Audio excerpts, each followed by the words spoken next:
Hello বন্ধুরা, আজ আমরা যাচ্ছি ঘুরতে। চা বাগান, পাহাড়, দেখবে কত সুন্দর ভিউ দেখাচ্ছে। চারিধারে খালি সবুজ আর সবুজ। তো এই যে মেয়ে, আমরা বসে আছি, ওর বাবা বসে আছে।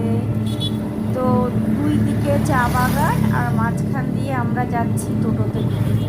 এত সুন্দর ভিউ দেখলে পুরো মনটা যেন জুড়িয়ে যায়। দেখবে তোমরা কত সুন্দর লাগছে দেখতে। তো দেখতে দেখতে আমরা আরও এগিয়ে যাচ্ছি।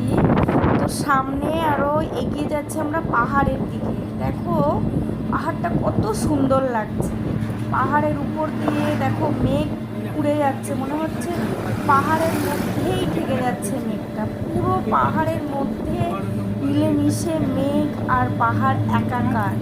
তার মধ্যে চারিদিকে সবুজের আনাগোনা, পুরো সবুজ। আর রাস্তার চারিধারে বিভিন্ন যে আগাছাগুলো আছে তারও দেখো ফুল ফুটে আছে। সেগুলো দেখতে কত সুন্দর লাগছে, কত মনোরম একটা দৃশ্য। এগুলো দেখলেই যেন মনের সমস্ত দুঃখ কষ্ট, সমস্ত কিছু, মনের যত গ্লানি সব যেন মুছে যায়। সবুজের মধ্যে মনটা একেবারে মিলে মিশে একাকার হয়ে যায়। দেখো তোমরা কত সুন্দর ভিউ। আমি চেষ্টা করছি পাহাড়টাকে আরও কাছ থেকে দেখানোর জন্য, জুম করছি। তো তার জন্য একটু সমস্যা হচ্ছিল।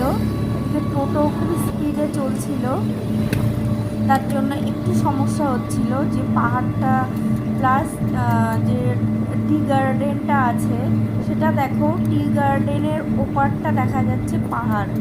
মানে কি বলবো, প্রকৃতি যে এত সুন্দর হয় সেটা নিজে চোখে না দেখলে কেউ কল্পনা করতে পারবে না। তোমরা যারা টি এস্টেটে থাকো তারা নিশ্চয়ই এই ভিউটা দেখেছো, আর যারা টি এস্টেটে থাকো না, অনেক দূরে छुआ मन के लेके आए देखनी, তোমরা দেখতে পাচ্ছ छुआ मन के लेके आए सब। হাতির কত দল, एक कूदना है 5 गो है। বিকাল হলে সন্ধ্যা হলে হাতি দেখা যায়। পাশে এখানে জলদাপাড়া ফরেস্ট, তো এখানে প্রচুর প্রচুর হাতি।